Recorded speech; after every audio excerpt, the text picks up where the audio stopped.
अभी हम लोग डिस्कस करेंगे प्रैक्टिकल ट्रांसफार्मर के बारे में। प्रैक्टिकल ट्रांसफार्मर जो होता है ये आइडियल ट्रांसफार्मर के बिल्कुल अपोजिट होता है। जैसे कि हम लोग आइडियल ट्रांसफार्मर में ये कंसीडर करके चल रहे थे कि there is no core loss and copper loss, but इस ट्रांसफार्मर में कोर लॉस और कॉपर लॉस भी होते हैं। सबसे पहले हम लोग देखते हैं कंस्ट्रक्शन ऑफ ट्रांसफार्मर। तो ट्रांसफार्मर के कंस्ट्रक्शन में जो मेजर कंपोनेंट है वो क्या है? Core and coil. तो यहाँ पे हम लोग देख सकते हैं कि यहाँ पे दो कॉयल लगे हुए हैं, एक प्राइमरी साइड में, एक सेकेंडरी साइड में। तो जैसे ही प्राइमरी साइड में वोल्टेज अप्लाई किया जाता है, उस वोल्टेज के कारण करंट फ्लो करती है प्राइमरी वाइंडिंग में, और उस करंट के कारण क्या होता है? फ्लक्स प्रोड्यूस होता है। वो फ्लक्स जो होता है वो लिंक करता है सेकेंडरी कॉइल से, ठीक है। यानी जो फ्लक्स मेरा प्राइमरी में फ्लो हो रहा है वही फ्लक्स मेरा सेकेंडरी में लिंक हो रहा है। प्राइमरी में फ्लक्स के कारण उसमें ईएमएफ इंड्यूस होता है। प्राइमरी वाइंडिंग में फ्लक्स के कारण ईएमएफ इंड्यूस हुआ, जो कि हम लोग E1 नाम दे दिए उसका, ठीक है। और जो सेकेंडरी में फ्लक्स इंड्यूस हुआ उसको हम लोग E2 नाम दे दिए। तो यहाँ पे हम लोग देख सकते हैं कि सारा फ्लक्स जो है वो प्राइमरी से सेकेंडरी में लिंक नहीं कर रहा है। यहाँ पे बहुत सारे फ्लक्स हैं जो कि बर्बाद हो जा रहे हैं, ठीक है। तो वो जो फ्लक्स है जो बर्बाद हो रहे हैं वो मेरा क्या है? लीकेज फ्लक्स है। जैसा कि हम लोग फिगर में देख सकते हैं कि जितना मेरा डॉटेड लाइन है वो सारा डॉटेड लाइन सेकेंडरी को लिंक नहीं कर रहा है। एक्चुअली डॉटेड लाइन जो रिप्रेजेंट कर रहा है वो फ्लक्स को रिप्रेजेंट कर रहा है, ठीक है। तो यहाँ पे देख रहे हैं कि कुछ कुछ डॉटेड लाइन जो है आउटसाइड द कोर है। इसका मतलब ये हुआ कि ये जो है बर्बाद हो गया, है ना।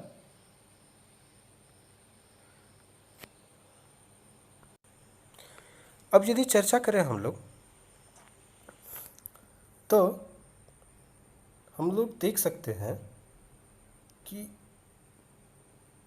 ये जो फ्लक्स मेरा सेकेंडरी को जो लिंक कर रहा है वो मेन फ्लक्स है, जिसको हम लोग फाई एम से रिप्रेजेंट करते हैं। ये फाई एम के कारण प्राइमरी वाइंडिंग में E1 ईएमएफ इंड्यूस होता है और सेकेंडरी वाइंडिंग में E2 ईएमएफ इंड्यूस हुआ। लेकिन ये जो मेरा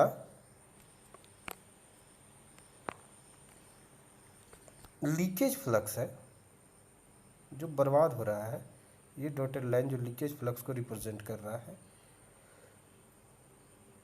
ये भी कुछ ईएमएफ इंड्यूस करेगा जो कि क्या करेगा? बर्बाद होगा।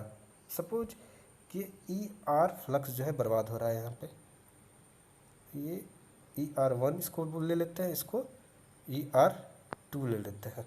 ये ER1 या ER2 क्या है? ये ईएमएफ जिसका हम लोग यूटिलाइज नहीं कर रहे हैं। तो इस करंट और इस वोल्टेज के कारण मेरा क्या हो रहा है? अच्छा, ये जो ER1 प्रोड्यूस हो रहा है वो सपोज फाई L1 के कारण हो रहा है। ये लीकेज फ्लक्स है और ये फाई L2 सेकेंडरी साइड में लीकेज फ्लक्स है, ठीक है। फाई L2 जो है लीकेज फ्लक्स है। इस फाई L2 के कारण और इस फाई L1 के कारण यहाँ पे दो ईएमएफ इंड्यूस हो रहे हैं, ER1 ER2। और ये जो ईएमएफ इंड्यूस हो रहा है इसको हम लोग यूटिलाइज नहीं कर रहे हैं। ये मेरा क्या हो रहा है? ये मेरा पूरी तरह से लॉसेस में चला जा रहा है। ये ईएमएफ डिफरेंट जो है रीजन इसका हो सकता है इंड्यूस होने का।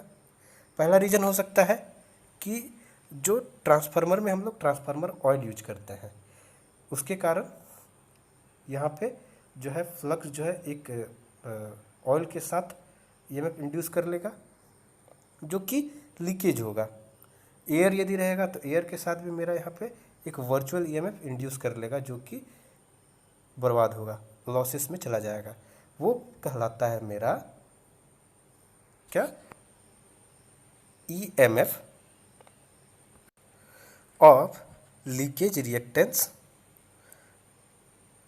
और ये जो है और एक चीज़ बनाता है, वो क्या बनाएगा, वो एक बनाएगा लीकेज रिएक्टेंस जिसको हम लोग बोलते हैं, यहाँ पे x1 से रिप्रेजेंट करेंगे, यहाँ पे x2 से रिप्रेजेंट करेंगे। ये जो लीकेज रिएक्टेंस है एक्चुअली ये करंट के प्रोपोर्शन में होगा। जैसे कि हम लोग देख सकते हैं कि फ्लक्स जो होता है वो डायरेक्टली रिलेटेड विथ क्या होता है, करंट। तो जैसे जैसे मेरा करंट का वैल्यू इंक्रीज होगा उस हिसाब से मेरा फ्लक्स का वैल्यू भी इंक्रीज होगा, लीकेज फ्लक्स का वैल्यू भी इंक्रीज होगा। लीकेज फ्लक्स का वैल्यू इंक्रीज हुआ जिसके कारण से मेरा उसका रिएक्टेंस का वैल्यू भी इंक्रीज होगा। अब यदि हम लोग लीकेज रिएक्टेंस को ट्रांसफार्मर में ऐड करेंगे तो कैसे ऐड करेंगे, लीकेज रिएक्टेंस को यदि हम लोग ट्रांसफार्मर, चूँकि ये करंट के बढ़ने से बढ़ता है तो ऑब्वियस सी बात है ये सीरीज में ऐड होंगे। तो लीकेज रिएक्टेंस को हम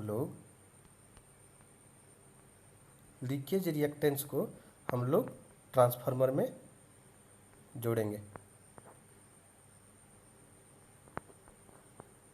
तो लीकेज रिएक्टेंस को जब हम लोग ट्रांसफार्मर में जोड़ते हैं तो ये मेरा हो गया ट्रांसफार्मर, और इसमें हम लोग ऐड कर दिए लीकेज रिएक्टेंस जिसको हम लोग किसे डिनोट किए थे, x1, और इस तरफ में हम लोग x2। चूँकि वाइंडिंग मेरा दोनों तरफ है, प्राइमरी वाइंडिंग में भी लीकेज रिएक्टेंस हो रहा था, सेकेंडरी वाइंडिंग में भी लीकेज रिएक्टेंस हो रहा था। तो प्राइमरी वाइंडिंग में जो लीकेज रिएक्टेंस हो रहा है वो क्या है, x1। जो सेकेंडरी वाइंडिंग में लीकेज रिएक्टेंस हो रहा है वो मेरा क्या है, x2। अब यदि हम लोग बात करें लीकेज रिएक्टेंस के बाद और ट्रांसफार्मर में क्या होगा, चूँकि ट्रांसफार्मर का वाइंडिंग है तो उसका कुछ रेजिस्टिव वैल्यू भी होगा। ये वाइंडिंग है, प्राइमरी वाइंडिंग है, इसका कुछ रेजिस्टिव वैल्यू भी होगा। और सेकेंडरी वाइंडिंग है तो ऑब्वियस सी बात है रेजिस्टिव लेस क्वांटिटी तो कुछ होता ही नहीं है, ठीक है ना। तो इसके पास भी कुछ रेजिस्टेंस होगा। सपोज इसका जो रेजिस्टेंस है वो R1 है, इसका जो रेजिस्टेंस है वो R2 है। तो ये भी R1 या R2, ठीक है, वो मेरा कहाँ होगा, ये भी एडेड होगा with series, in series with मेरा primary coil, in series with secondary coil. यहाँ पे हम लोग R1 को ऐड किए, यहाँ पे हम लोग R2 को। अब यदि दोनों को हम लोग कंबाइन कर दें तो मेरा जो सर्किट होगा वो कैसा बनेगा, ये मेरा वाइंडिंग का रेजिस्टेंस, ये मेरा leakage reactance with primary coil. Similarly ये मेरा लीकेज रिएक्टेंस, ये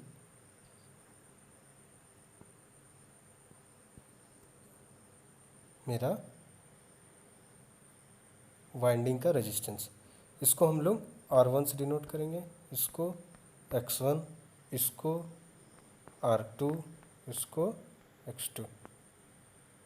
यही जो है मेरा, इसमें जो लॉसेस हो रहे हैं, ये R1, x1, R2, x2, इसके कारण जो लॉसेस हो रहे हैं यही मेरा क्या कहलाता है, यही मेरा कहलाता है कॉपर लॉस और वाइंडिंग लॉस।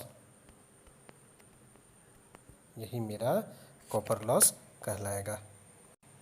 अब यदि कोर के कंपोनेंट का बात करें तो कोर में क्या क्या हो रहे हैं, तो पहले तो हम लोग देख रहे हैं कि मैग्नेटिक फ्लक्स जो है वो लिंक कर रहा है प्राइमरी टू सेकेंडरी।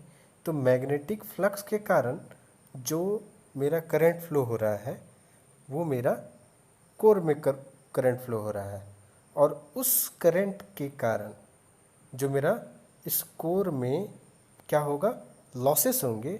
वो कौन सा लॉस होंगे, वो मैग्नेटाइज लॉस होंगे। वो किसके किसके कारण हो सकते हैं, वो मेरा हिस्टेरिसिस लॉस हो सकते हैं। हिस्टेरिसिस लॉस क्या होता है?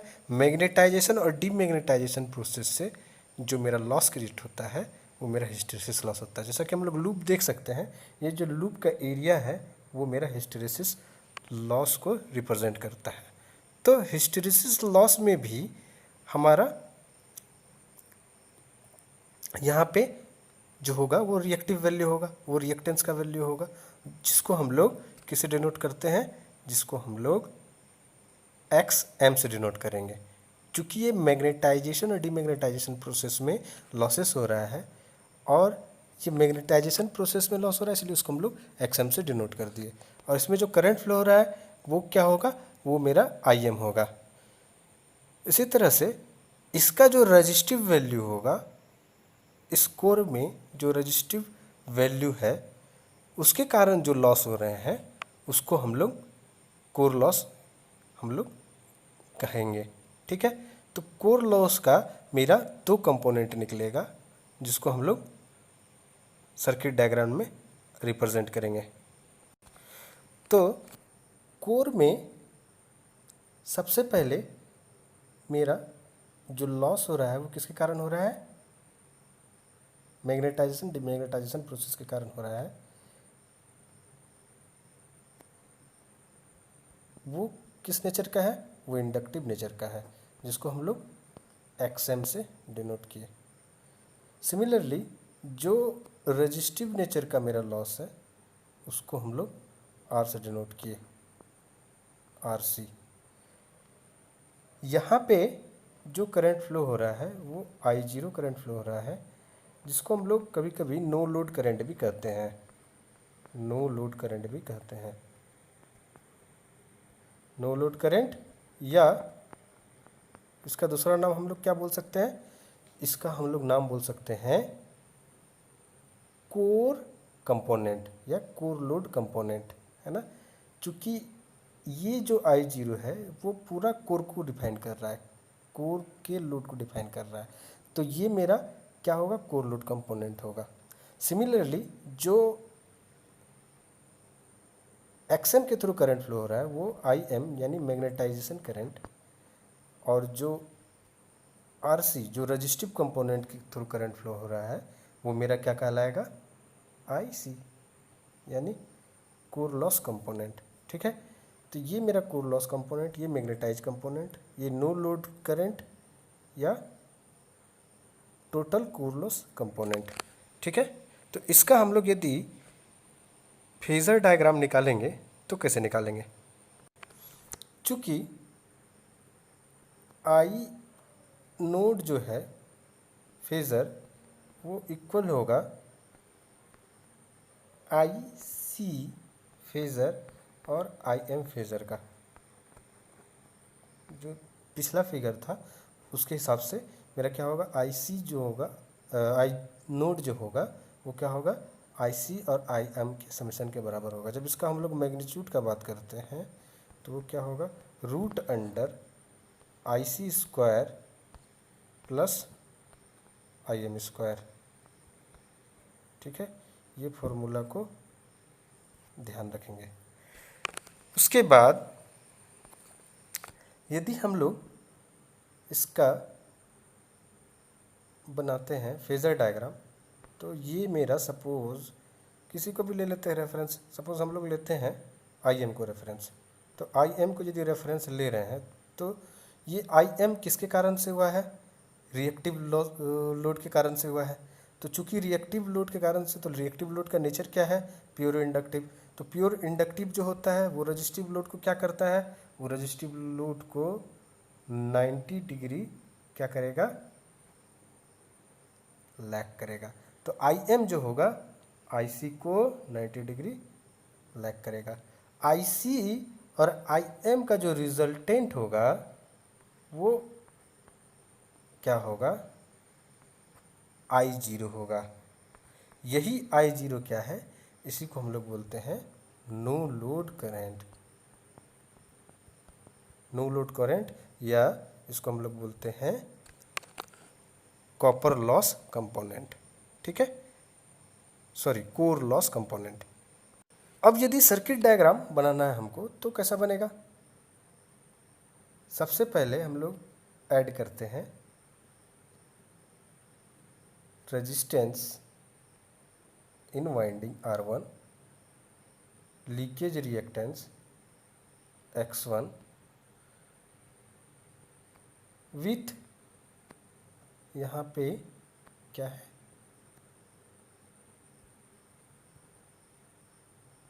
XM component. ये एक्चुअली यहाँ से अच्छा से गलत नहीं है, लेकिन हम लोग इस साइड में यदि इसको शो करते हैं तो ज़्यादा बेटर होता है। ठीक है, उसका मीनिंग कुछ अलग आता है। ठीक है, तो XM जो है यहाँ पे क्या है, magnetize component, magnetize load sorry, और R जो है मेरा क्या है, रजिस्टिव लोड। यहाँ पे मेरा I0 यानी आई नोड करंट फ्लो हो रहा है, यहाँ पे IM करंट फ्लो हो रहा है, इसमें IC करंट फ्लो हो रहा है, और ये मेरा प्राइमरी वाइंडिंग विथ कपल। चूँकि कोर जो है मेरा एक ही है, तो कोर के लिए जो हम लोग सर्किट डायग्राम बना है वो एक ही बना है, लेकिन कॉपर लॉस मेरा दोनों साइड हो रहा है। ठीक है, तो कॉपर जो का जो कंपोनेंट है, कॉपर लॉस का जो कंपोनेंट हम लोग को यहाँ भी शो करना होगा। ठीक है, तो यदि ये और ये R2 होगा, ये मेरा X2 होगा कनेक्टेड विथ लाइक दैट। तो ये इक्विवेलेंट सर्किट डायग्राम है मेरा ट्रांसफार्मर का। यहाँ पे हम लोग फिर से देख रहे हैं, ये जो है इक्विवेलेंट सर्किट डायग्राम है ना। अच्छा, यहाँ पे जो I2 डैश है, यहाँ पे जो हमको I2 डैश दिख रहा है ना, तो I2 डैश करंट जो है जब नो लोड होता है तो इसका वैल्यू 0 हो जाता है। क्यों हो जाता है? क्योंकि I2 डैश जो है ये लोड इफेक्ट के कारण, जो सपोज यहाँ पे V2 ओपन सर्किट है, यदि यहाँ पे लोड लगा हुआ होता तो लोड के कारण जो प्राइमरी वाइंडिंग में अफेक्ट हो रहा है वो है मेरा I2 डैश।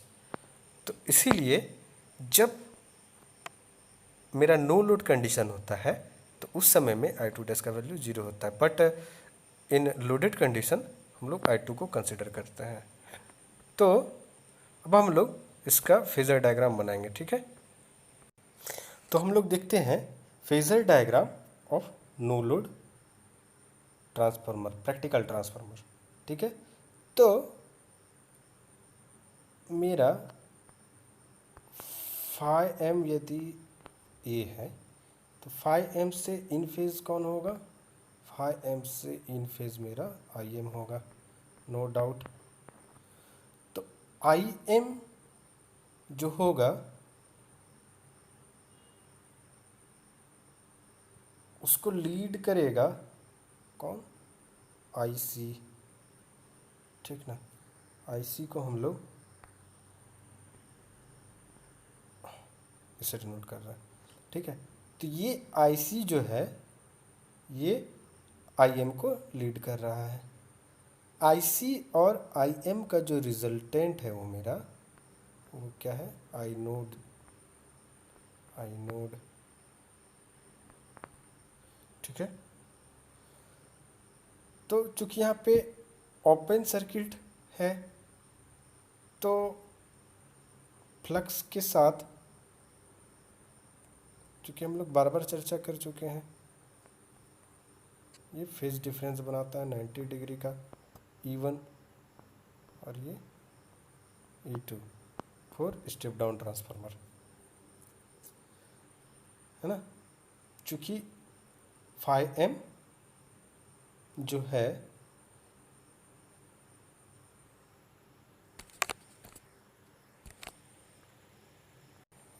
और E1 जो है E2 और E1 एक ही फेज में लाई कर रहा है ना। ये जो V1 है वो क्या होगा, नॉट एग्जैक्टली बट यहाँ पे चूंकि हम लोग प्रैक्टिकल ट्रांसफार्मर ले रहे हैं, not exactly but approximately equal to E1 होगा, ठीक है, माइनस E1 होगा, ठीक है। ऐसा क्यों हुआ, क्योंकि हम लोग जानते हैं कि यहाँ पे लॉसेस हम लोग ऐड किए हुए हैं, तो ये इक्वल जो होंगे नहीं होंगे, क्योंकि यहाँ पे वाइंडिंग में कुछ कुछ लॉसेस हो रहे हैं, है ना। तो E1 और V1 इक्वल नहीं होंगे, लेकिन अप्रॉक्सीमेटेड इक्वल होंगे। मतलब यदि नेग्लिजिबल जो है कोर लॉस कॉपर लॉस यदि नेग्लिजिबल है तो मेरा V1 E1 क्या होगा, लगभग इक्वल होगा। तो एट नो लोड कंडीशन हम लोग ये कंसिडर करके चलते हैं कि कॉपर लॉस नहीं हो रहे हैं। क्यों, क्योंकि जब मेरा ओपन सर्किट होगा सेकेंडरी तो उस समय में करंट फ्लो होगा नहीं, और करंट फ्लो जब होगा नहीं तो मेरा लॉसेस भी होगा नहीं, क्योंकि हम लोग जानते हैं कि यदि करंट कम फ्लो होगा, सपोज़ कि 0.5 एम्पियर करंट फ्लो हो रहा है, तो 0.5 का स्क्वायर करेंगे, आई स्क्वायर आर जो है मेरा लॉसेस हो रहा है यहाँ पे, I square R plus X J X जो हम लोग करेंगे, तो I square, I suppose 0.5 ampere है तो आई स्क्वायर कितना हो जाएगा, 0.5 का स्क्वायर यानी और छोटा। तो जो लॉसेस हो रहा है वो बहुत नेग्लिजिबल है, तो इसीलिए हम लोग यहाँ पे क्या कर दिए हैं, E1 को एग्जैक्टली इक्वल टू मतलब अप्रॉक्सीमेटली इक्वल टू B1 कर दिए हैं। और हम लोग ये कंसीडर करके चलते हैं नो लोड में मेरा कॉपर लॉस का वैल्यू क्या होता है, अप्रॉक्सीमेटली इक्वल टू 0 होता है, न के बराबर होता है लेकिन बहुत कम ही होता है, ठीक है। तो जो नो लोड से वैल्यू हमको निकल के आता है वो किसका वैल्यू निकल के आता है, वो मेरा एक्चुअली कॉपर लॉस का वैल्यू नहीं निकलता है, जबकि वो मेरा कोर लॉस का वैल्यू निकलता है। Thank you.